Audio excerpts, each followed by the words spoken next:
C'est Gunners, j'espère que vous allez bien. On se retrouve là tout juste quelques secondes après la fin du match. J'ai coupé le live. C'est dur, hein. Oh, c'est dur, c'est dur. Chaque match est une souffrance. On se fait peur pour rien. Des équipes contre Brighton, ils font rien, ils montrent rien pendant presque tout le match. Nous, on les tue pas devant. Il y a des choses à dire devant, sur les trois de devant. On les tue pas, et après on pleure parce qu'on finit des matchs, on a mal au bide, on leur donne des occasions, des machins, des trucs, la frappe de Minté, heureusement que de David Raya est là. Enfin, tu finis des matchs, t'es en souffrance totale. T'es en souffrance totale. C'est quand même dingue. Heureusement, t'as le retour de Gabriel et tout, mais on va pas s'en sortir, hein. Espérance de vie, moins combien à chaque match d'Arsenal, les gars, wesh. Oh, t'es là, t'es leader. Certes, Brighton, c'est une belle équipe, la Première Ligue, c'est dur, mais tu peux pas être aussi dominant contre une équipe de Brighton, pas marquer suffisamment, derrière te faire caca dessus jusqu'à là. Oh, oh c'est dur.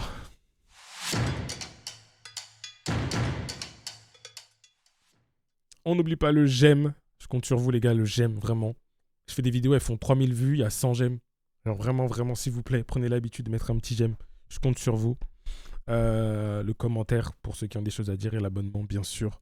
Ça continue de monter tout doucement. Donc, je compte sur vous. Allez, on va. Composition et puis après, on continue. Bon.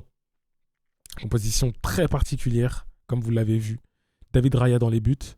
Declan Rice latéral droit. William Saliba. Piero Hincapié en charnière avec Saliba. Lewis Kelly à gauche. Donc Calafiori blessé, Timber au repos, de ce que j'ai compris. Odegaard, Merino, Zubimendi au milieu de terrain. Devant, Saka, Gyökeres et Trossard. Voilà, ça, c'est à peu près c'est la composition qu'il y a eu. Hein. C'est comme ça que ça a joué sur le terrain. Et on fait, pour moi, on fait un début de match, les 10 premières peut-être, quelque chose comme ça. Où le match commence, mais tu sais, c'est les matchs qui commencent tout doucement. Où c'est pas, t'es pas comme un ouf, quoi. Et puis, tu as ce but qui vient quand même assez rapidement du capitaine. Le but fait très plaisir pour plusieurs raisons. Déjà parce que pour le capitaine, ça redonne confiance. Parce que l'Emirates tout entier, je pense le monde tout entier qui regardait le match, a dit « Frappe !» au moment, juste avant qu'il frappe. Et dans le stade, on a entendu « Shoot !» Tout le monde a dit « Mon gars, frappe !» Et il marque. Et les frappes de l'extérieur de la surface, qu'on ne fait pas assez. Nous, on attend toujours d'avoir le cul dans les cages adverses pour frapper. Donc c'est bien. On le fait de temps en temps, on l'a fait. Hein. Mais il faut le faire beaucoup, beaucoup plus. Donc ça fait plaisir. Et voilà, mais quand même, t'as des choses que tu peux... En fait, ce match, tu peux littéralement le perdre, faire match nul, ou le perdre et regretter à la mort. Je pense à la situation de Gyökeres, par exemple, en tout début de match, où il doit sentir le coup et lober le gardien. Il met une espèce de plat du pied éteint. Je pense à plein de situations de contre. On doit mieux les gérer, celle de Martinelli en toute fin de match. Après, il y a le rebond juste avant qu'il frappe, donc je comprends que ce soit difficile, mais tu dois la mettre aussi. Enfin, là, comme ça, il y en a 2-3 où on doit faire beaucoup, beaucoup, beaucoup mieux. Et c'est dommage. C'est vraiment dommage. Enfin, bref. Donc là, ce qui est chiant, c'est que retour de la mi-temps, tu prends ce but, enfin, tu mets ce but. La nouvelle spécialité de Nicolas Jauvert, c'est de forcer les joueurs adverses à marquer contre leur camp sur corner, donc très bien. Et là, tu te dis, bon, moi, je voyais la gueule de l'équipe. J'ai dit, les gars, on va pas marquer. Hein. On va pas le mettre le deuxième but. C'est chiant. Et puis, tu as un peu ce coup du sort qui te met à l'abri. Et je me dis, oh putain, on est à l'abri. Sachant que City a gagné, donc City repasse premier. Et ça va être ça tous les week-ends. City va jouer avant. Ou peut-être pas, hein, mais ça va être ça tous les week-ends. Ça va être celui qui perd celui qui part à la chasse perd sa place. En gros, ça va être ça. Et derrière, tu prends ce but, c'est encore une fois, c'est frustrant parce que tu prends ce but à la 64e.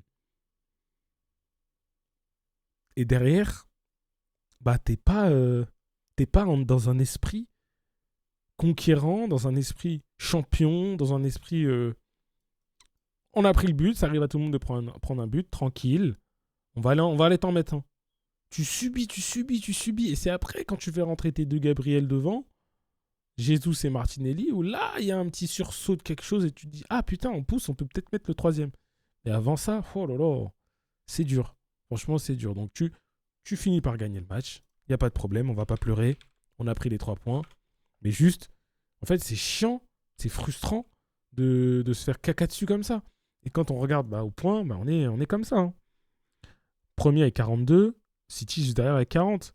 Et là, à l'heure où j'enregistre, Aston Villa n'a pas encore joué. Ils sont à 36 et ils jouent contre Chelsea. Donc on espère une victoire de Chelsea, histoire de ralentir un peu Aston Villa, que ce soit une course à 2 et pas à 3, parce qu'ils vont nous faire chier derrière eux aussi. Sachant que, comme vous le savez si bien, mardi soir, on joue contre Aston Villa. Donc non, un peu chiant d'avoir mal au ventre comme ça, alors que dans un match que tu dois gagner, quoi. Enfin, ils sont pas... je crois qu'ils ont 0 XG, toute la première période, ils ont 0 XG. Putain. Bref. Focus sur les joueurs, il y a des choses à dire. Il y a beaucoup de choses à dire. Raya, merci pour l'arrêt. L'arrêt sur la frappe de Minté, il est extraordinaire. Il essaie de sauver les meubles comme il peut. Il a eu une petite alerte, donc j'espère qu'il n'est pas blessé. Il a terminé la rencontre, en tout cas. Au niveau de la défense, j'ai envie de mentionner vraiment en premier Hincapié. Parce que même en début de rencontre, je dis Hincapié, les gars, je suis pas comme un ouf. Ce que je me souviens de lui, c'est pas très rassurant. Il a fait un top match, Hincapié. Top match. Il était partout où il fallait. Les passes, les retours défensifs, les interventions, la construction. C'était très bien. Donc bravo. Et Ouskelly, on l'a un peu moins vu. Saliba, on l'a un peu moins vu, mais pareil, hein, quand il a dû intervenir, il l'a fait, c'était bien. Declan Rice, là je le compte parmi les défenseurs parce que je parle de la défense derrière, mais en vrai c'est ce mec-là. En fait, si tu te mets un Rice en gardien, un Rice en défense, un Rice en milieu, un Rice en attaque, tu remportes, je pense, tous les titres humainement possibles. Le mec est trop fort, c'est n'importe quoi. Même là, il arrive à te faire des masterclass alors qu'il joue latéral droit. Voilà. Donc, je sais pas ce qu'il faut dire de plus sur ce mec-là. Merino, on l'a un petit peu moins vu que Dab au milieu, mais c'était pas non plus nul. Il a fait ce qu'il avait à faire, donc c'était bien. Zubimendi, ça va. Il y a un moment, il te met une frappe, enfin, il te met une talonnade. Là, je me suis dit, mais si tu marques ça, mon gars. Mais sinon, je suis pas. J'en attends beaucoup plus encore. Odegaard, bon, le but fait plaisir et tout, on l'a dit, mais j'ai besoin de plus. J'ai besoin de plus, je suis désolé, j'ai besoin de plus. J'ai besoin de plus. Donc, il va me donner plus, je le sais, ça va venir. Mais j'ai besoin de plus. J'ai encore besoin de plus. Surtout par rapport au mec de devant. En fait, il faut que mes milieux, ils soient... C'est pas normal que Saliba la donne mieux à Gyökeres que Odegaard, par exemple, le dernier match. Je crois que c'était pas là, il me semble. C'est pas normal. J'ai besoin vraiment que mes milieux soient meilleurs dans les passes. Et pour parler des mecs de devant, donc Trossard, on va pas dire grand-chose aujourd'hui parce qu'il n'a pas été très présent, j'ai trouvé, comparé à d'habitude. Pas mauvais, hein, mais pas comme d'habitude. Mais moi, mon problème, c'est sur les deux autres. En fait, il y a un problème entre Saka et Gyökeres. Et c'est, je pense, la raison pour laquelle Gyökeres ne marque pas. Déjà parce que lui, il a pas eu de prépa, donc c'est compliqué et tout, Gyökeres. Saka, il avait toujours eu des petits pépins physiques et tout, machin. Mais là, il y a un souci, c'est que les deux ne font que chouiner. Les deux veulent le ballon. Les deux veulent marquer. Donc, je comprends un Saka qui a toujours porté, qui veut continuer à porter l'équipe. Mais je comprends aussi un Gyökeres qui arrive en tant que neuf avec l'étiquette de « c'est moi qui viens pour aider cette équipe à passer ce cap et aller chercher un trophée. Je prends le numéro 14. » Donc, je te prends deux situations qu'il y a eu contre Brighton. La première, Saka a le ballon côté droit. Gyökeres fait un appel intérieur. Il doit faire appel contre appel pour venir croiser au premier poteau. Il ne le fait pas. Saka, au final, je crois qu'il fait une passe. Je ne sais plus ce qu'il fait, mais Gyökeres n'a pas le ballon. Même situation, moins de 10 minutes après. Gyökeres, cette fois-ci, il se dit quoi? Il se dit, bon, je ne l'ai pas eu en allant en m'excentrant tout à l'heure. Donc là, je vais aller vers lui et là, je vais peut-être l'avoir. Il va vers lui, Saka frappe. Et lui, il crie et Saka, il lui répond en mode, les deux, ils se prennent un peu la tête en mode, mon gars, j'étais là. Ces deux gars n'ont aucune idée de comment jouer ensemble. Ils n'ont aucune idée. Et Saka, un peu égoïste aussi. Je peux comprendre, il veut marquer et tout, mais il y a eu des situations où il pouvait dédoubler, il ne l'a pas fait. Il y a eu des moments où il pouvait trouver Gyökeres, il ne l'a pas fait. Et en fait, les gars, je vous jure, regardez les matchs caméra isolée, entre guillemets, sur Gyökeres, vous allez voir, c'est un mix entre il ne sait pas où se placer, mais pas que il ne sait pas où se placer.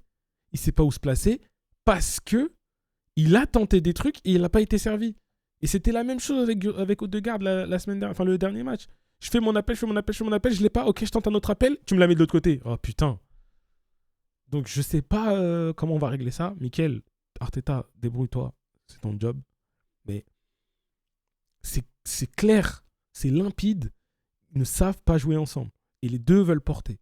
Donc Saka, si tu veux porter, porte. Mais attention, faut marquer.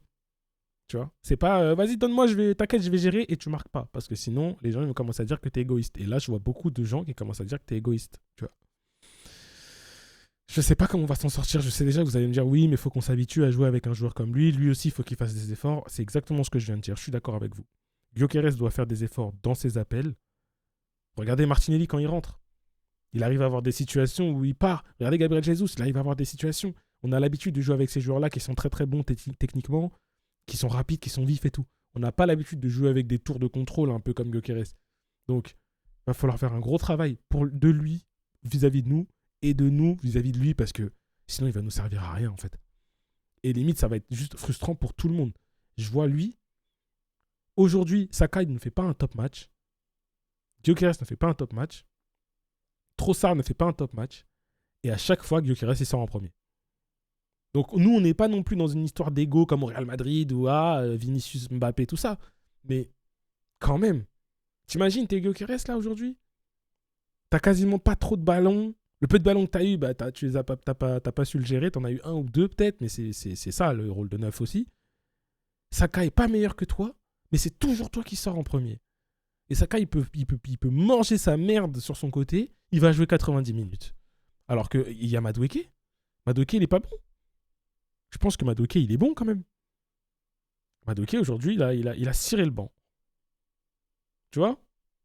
Donc il y a ça aussi, ça aide pas. Franchement, je vous dis, les gars, je veux pas être alarmiste, mais j'ai peur de la tournure que ça peut prendre. Là, aujourd'hui, ce que j'ai vu beaucoup de gestes de gars un peu saoulés de mon gars, j'étais là, machin. Il la donne à l'autre au lieu de donner à lui. Saka, il commence à bouger les bras en mode donne-la moi à moi. Peut-être que je vais un peu vite, peut-être que je surinterprète. On va observer sur les prochaines semaines. Mais il faut faire attention parce que les joueurs ont de l'ego. Ça peut mal finir. Et juste sur les entrants, quand même, il faut le mentionner. Donc nos deux Gabriel Jesus et Martinelli qui sont entrés, ils ont été très bons, les du Brasil, les deux là, c'était très bien.